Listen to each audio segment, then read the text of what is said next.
민수기 17장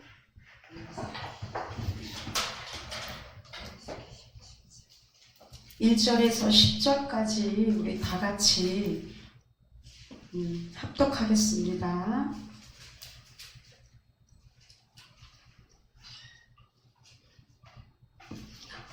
다 같이 합독하겠습니다. 여호와께서 모세에게 말씀하여 이르시되 너는 이스라엘 자손에게 말하여 그들 중에서 각 조상의 가문을 따라 지팡이 하나씩을 취하되 곧 그들의 조상의 가문대로 그 모든 지휘관들에게서 지팡이 12를 취하고 그 사람들의 이름을 각각 그 지팡이에 쓰되 레위의 지팡이에는 아론의 이름을 쓰라. 이는 그들의 조상의 가문에 각 수령이 지팡이 하나씩 있어야 할 것임이니라. 그 지팡이를 회막 안에서 내가 너희와 만나는 곳이 증거궤 앞에 두라. 내가 택한 자의 지팡이에는 싹이 나리니 이것으로 이스라엘이 자손이 너희에게 대하여 원망하는 말을 내 앞에서 그치게 하리라. 모세가 이스라엘 자손에게 말하매 그들의 지휘관들이 각 지파대로 지팡이 하나씩을 그에게 주었으니 그 지팡이가 모두 12이라. 그 중에 아론의 지팡이가 있었더라. 모세가 그 지팡이들을 증거의 장막 안 여호와 앞에 두었더라. 이튿날 모세가 증거의 장막에 들어가 본즉 레위 집을 위하여 낸 아론의 지팡이에 움이 돋고 순이 나고 꽃이 피어서 살구 열매가 열렸더라. 모세가 그 지팡이 전부를 여호와 앞에 이스라엘 모든 자손에게 가져가매 그들이 보고 각각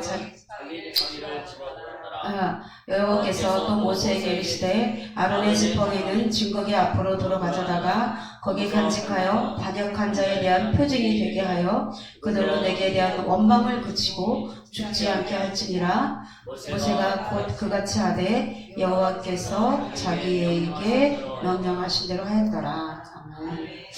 우리 이제 그 권사님하고 이제 성막에 대해서 이제 하고 있었거든요. 그런데 질문을 그냥 아론의 지팡이가 쌍난 지팡이가 뭘 의미하는지 모르겠다. 그러더라고요. 그래서 저는 이제 그 전에 이제 공부를 한 것 같은데 저도 갑자기 그거에 대해서 얘기하려니까 또 금방 까먹잖아요. 콱 막히는 거예요. 이제 그러면서 무슨 말씀을 준비할까 하다가 이제 어쨌든 나도 정확히 이거 늘 헷갈리고 또 이게 딱 정리가 안 됐고 알아도 맨날 까먹고 이러니까 이제 이런 말씀을 해봐야 되겠다. 이제 성막에 대해서 이제 공부하면서 이제 하나씩 또 이렇게 체크를 해나가야 되겠다. 이러면서 이제 제가 이제 준비를 좀 했습니다. 우리 법궤 안에 들어가는 게 뭐가 있었죠? 십계명 돌판, 그 다음에 만나를 담은 항아리, 그 다음에 아론의 쌍난 지팡이가 있었죠. 제가 이제 십계명에 대해서 이제 구속사를 공부를 하는데, 십계명에 이제 이건 이제 이게 이 주 내용은 아니지만 그 생각이 났어요. 십계명 그 돌판을, 그거를, 모세가 들고 내려왔잖아요. 그쵸? 그랬는데, 이제 그걸 어떻게 그 노인네가 그걸 들고 왔을까? 이제 이런 생각을 이렇게 하잖아요. 근데 이제 그 지형을 보니까 이스라엘의 지형은 석회암 지질이잖아요. 네? 그러기 때문에 우리가 생각하는 그 무거운 돌이 아니라는 거죠. 그리고 이제 하나님께서 그 돌판에 하나님이 손수 필히 새기긴 했지만 모세를 통해서 네가 이 지정한 대로 그거를 돌판을 갖고 올라와라 이렇게 했단 말이에요. 그러면 이제 모세는 하나님께서 말씀하신 대로 그 십계명 돌판을 사이즈 크기 맞게 이렇게 만들어 가지고 올라갔다는 거죠. 그렇게 이제 그 석회암 지질이기 때문에 우리가 생각하는 그런 무거운 게 아니라는 거예요. 그래서 아주 여러분도 알겠지만 동굴 같은 데 가면 석회암 이렇게 있잖아요. 하얀색. 그런데 그게 이제 가볍다는 거죠. 그래서 그 이스라엘 민족이 우상을 숭배하고 이제 첫 번째 이제 그 십계명을 들고 내려왔을 때 그 이제 우상 숭배하는 걸 보고 너무 화가 나서 모세가 그거를 탁 던졌는데 그게 이제 가루가 돼서 깨졌잖아요.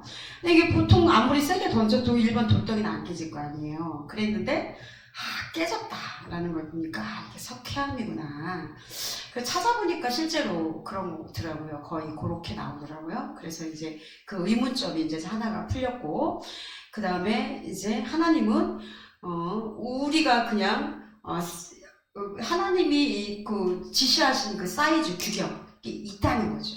모세에게 너 뭐 이만한 크기로 이렇게 해서 갖고 올라와라 하신 것처럼 우리에게 명령하신 게 있다는 거죠.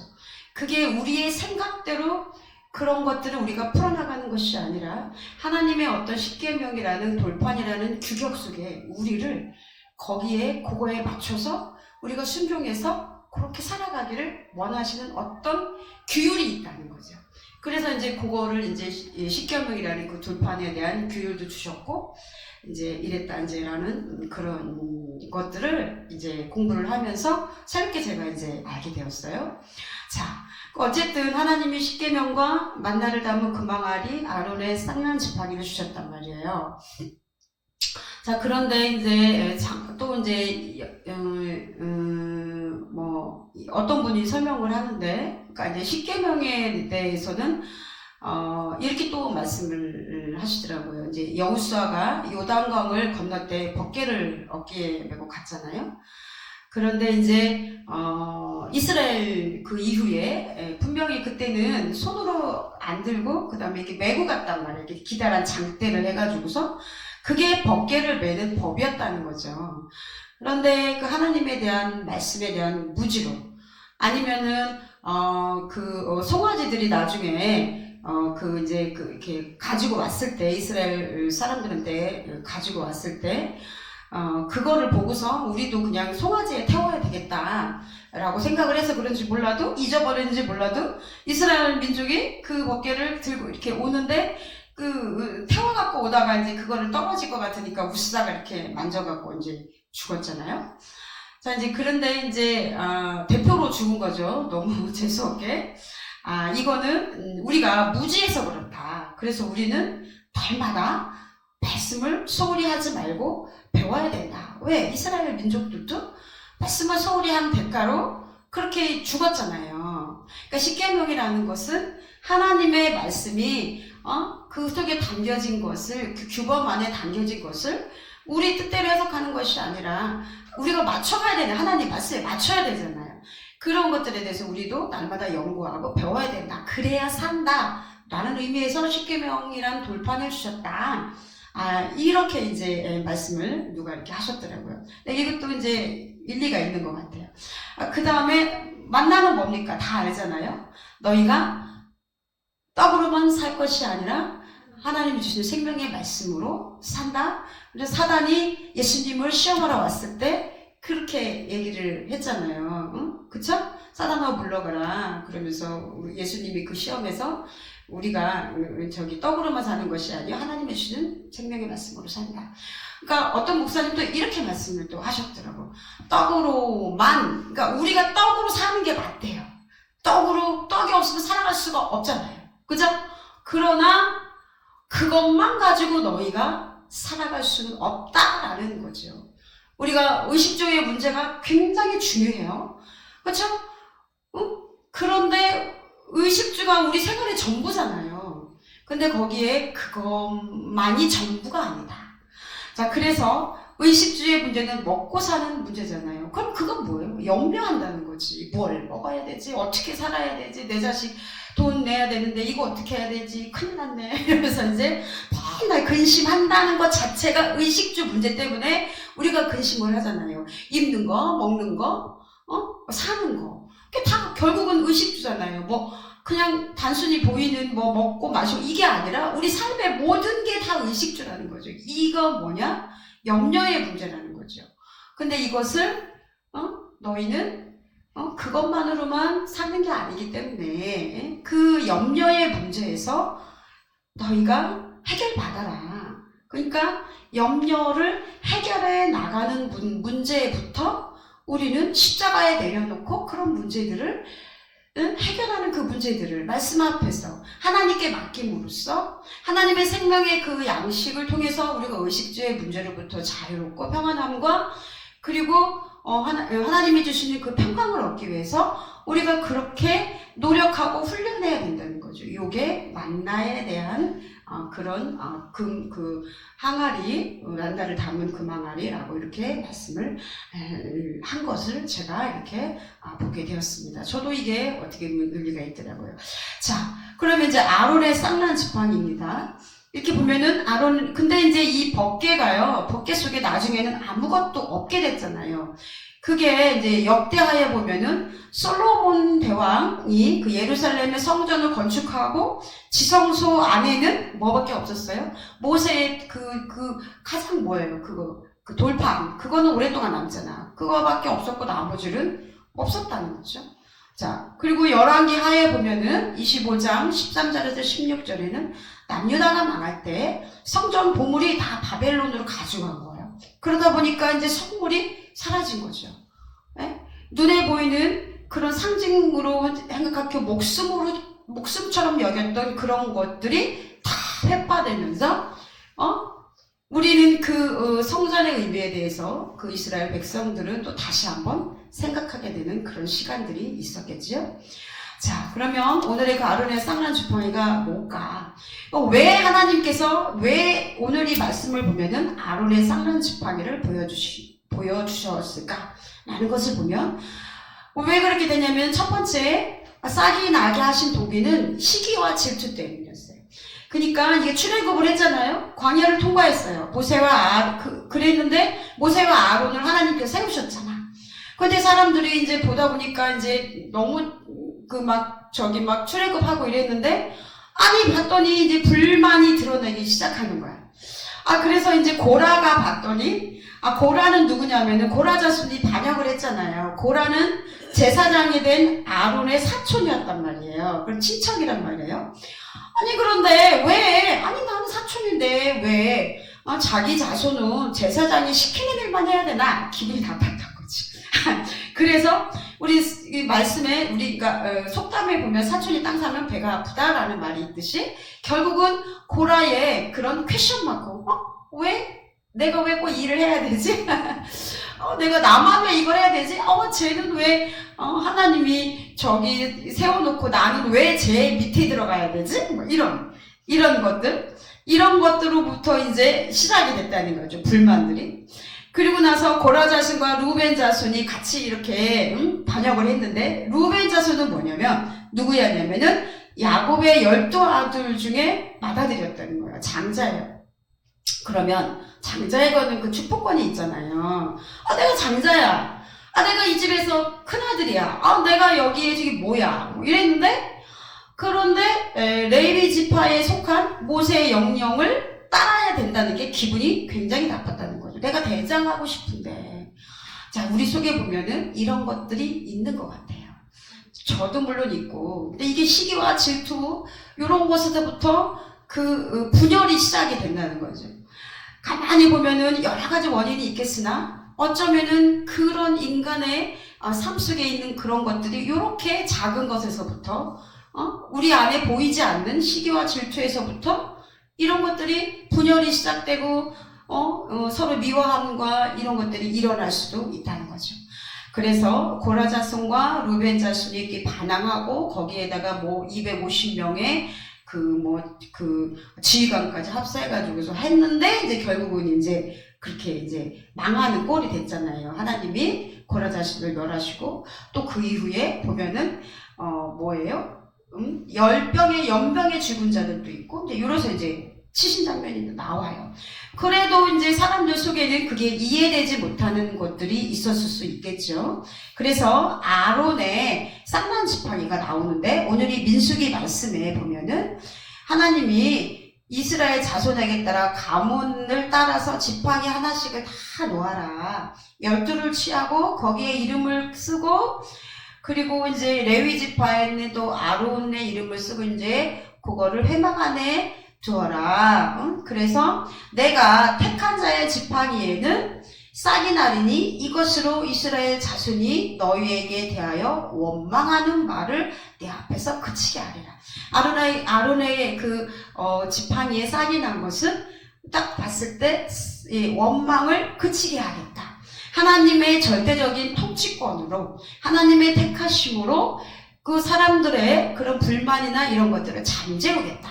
이런 그런 의미가 보면은 있는 것을 우리가 알 수 있습니다. 그 실질적으로 그렇게 했더니 싹이 났어요. 보니까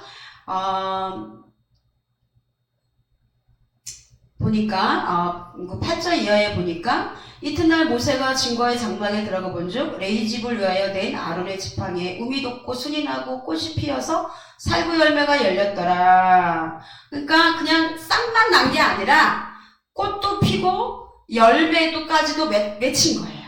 사람들은 그냥 싹만 나는 것 그 자체만으로도 이거에 이거 죽은 거기에 싹이 났네. 이 사람을 하나님이 선택했구나. 뭐 이런 것들을 하나님의 역사하심을 충분히 느낄 수가 있었음에도 하나님께서 거기다 꽃도 피고 열매도 맺게 하셨다는 것을 우리가 이렇게 성경을 통해서 볼 수 있는데, 자, 그러면은 이게 살구나무잖아요.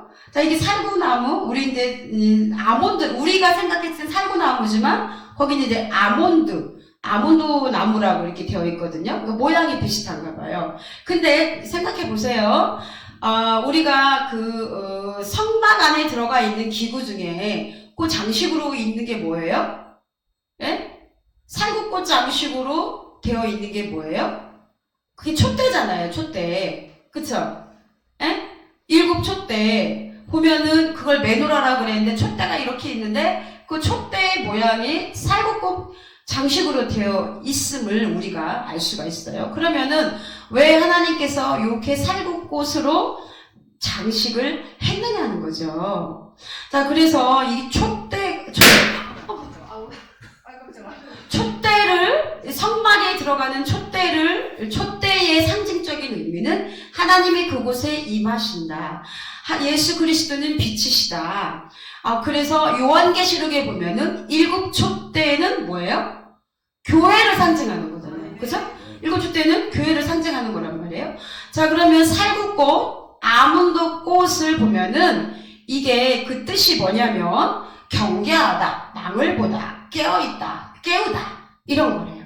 그러니까 영어로는 awaken, shakad, 이렇게 이제 해석이 되는 거예요. 히브리어로. 자, 그러면은 이제 그 이름을 한번 보세요. awaken 이렇게 된단 말이에요. 깨우는 거. 자, 그러면 여기에는 그 의미가 뭘까요? 깨우는 꽃인 거죠.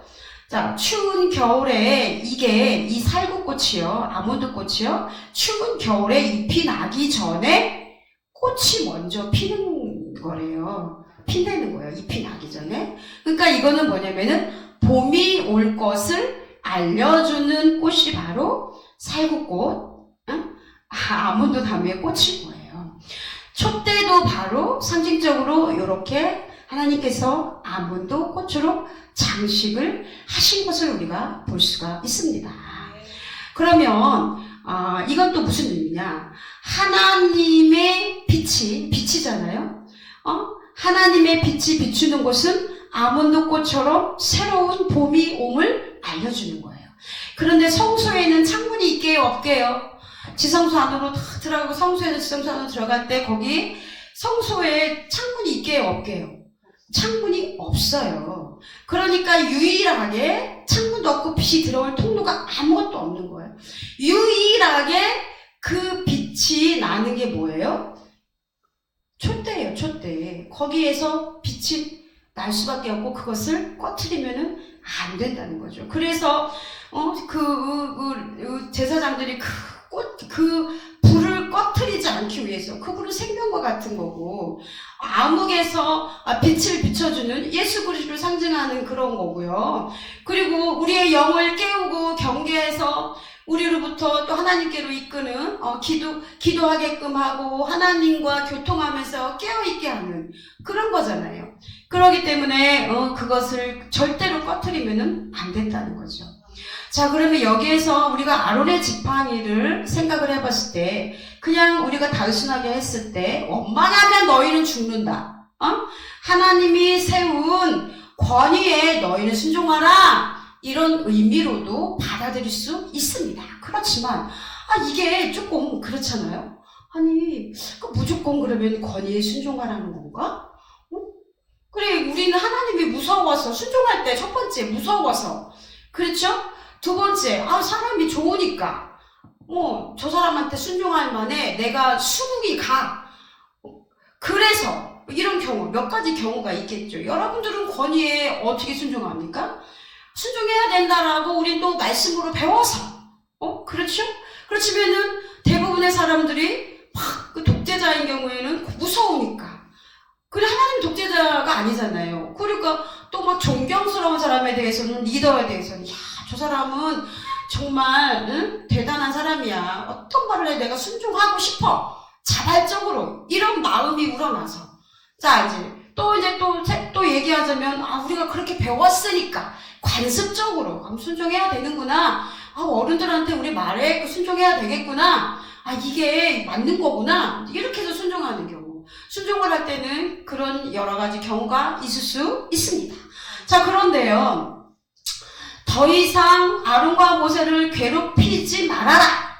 이들은 하나님께서 택한 자들이다 라는 것들로 하나님이 세우신 권위에 너희가 절대적으로 순종해야 된다. 왜? 하나님 말이기 때문에. 내가 순종 안 하면 고라처럼 죽을 수 있어. 그러니까 자, 이렇게만 생각을 한다면 우리가 100% 행복하고 자유할 수 있을까요? 저는 그렇게 아닐 거라, 그렇게만 생각하는 사람들이 100% 다 있지는 않다고 생각을 해요. 인간은 자유의지가 있기 때문에. 자, 그러면 어떤 분이 이 부분에 대해서 이렇게 얘기를 하더라고요. 룩과, 영어의 룩과 C의 차이점을 아느냐. 똑같이 보다입니다. 그랬을 때 우리가 C, 이건 뭐예요? 알았어. 이건 뭐예요? 알았다. 본다는 것이 아니라 내가 이해했다. 깨달았다. 그것을 깊이 있게 내가 이제 어떤 건지 알았다. 이런 거잖아요. 그 안까지 본다는 거예요. 그런데 룩은 뭡니까? 룩은 그냥 보다. 내가 여기에 있는 분들을 본다는 거죠. 자, 우리는 많은 경우 많은 사람들에 대해서 룩으로만 본다는 거예요. 그 사람의 그 자체, 얼굴, 환경 이런 거로만 본다는 거예요. 그러니까 그 사람이 저 사람이 목사니까 내가 순종해야지. 이렇게 이게 어떤 룩의 개념이겠죠. 그렇게 산다는 거예요. 그렇지만 자, 요거를 다시 한번 생각을 해봤을 때, 그러나 우리가 한 단계 뛰어넘어서 상대방의 그 이야기, 상대방의 삶의 이야기를 듣는 순간 우리는 룩에서 C로 바뀐다는 거죠. 신학영 목사님이 겉모습은 저런데 들어보니까 저런 삶을 살았구나. 이제 알 것 같아. 그렇게 저런 면들이 있었네. 내가 봤을 때는, 룩으로만 봤을 때는 저 사람은 그랬는데 막상 왜 그분하고 얘기를 나눠보니까 내가 생각하는 것도 조금 다르구나. 저런 면이 있었구나. 이렇게 생각한다는 거죠.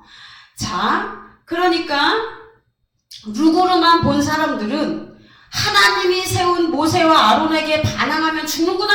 이렇게 해서 순종한다는 거예요. 그러나 우리가 C라는 의미에서 바라본 사람들은 어떻게 생각을 하냐면은, 우리에게 모세와 아론을 하나님께서 왜 세우셨느냐?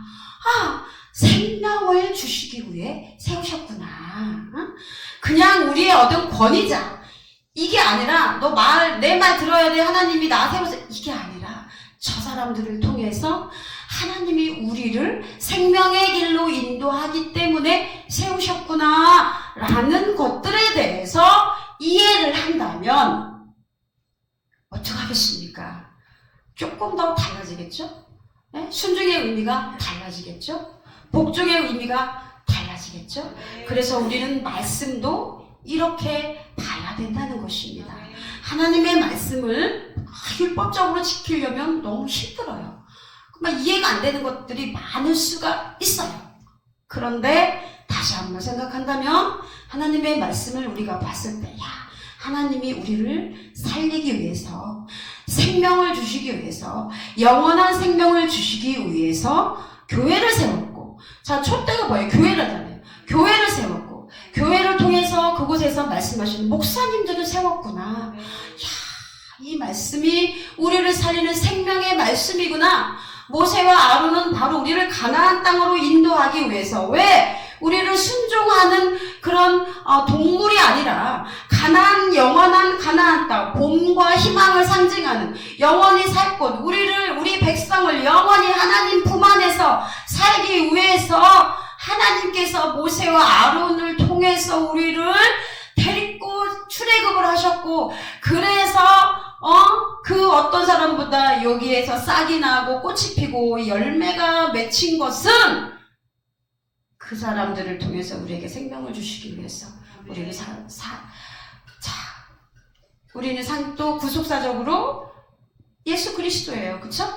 아론의 쌍난 그 지팡이 생각한다며, 부활하신 죽은 나무가지에서, 생명이 없는 나무에서 쌀이 나고 꽃이 피잖아요. 그러면 예수님은 그런 부활하신 새롭게 태어나시고 새롭게 역사하시고 새롭게 새 생명을 얻고 새로운 거로 변화되고 우리에게도 그것을 가르쳐 주신, 당신의 몸소 십자가에 못 박혀 돌아가심으로 인해서, 부활하심으로 인해서 그렇게 하신 예수 그리스도잖아요.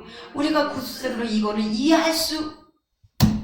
이해를 해야만 되고, 이해를 하고 그냥 지식적으로 우리가 또 갖고 있었다면, 그렇다면 오늘 마무리를 했을 때 예수님은 왜 오셨나? 우리에게 생명을 주시기 오셨다. 또 7촛대 그 아몬드 꽃을 상징하는 그 촛대를 통해서, 교회를 통해서 우리가 살아나기를 바라시는구나.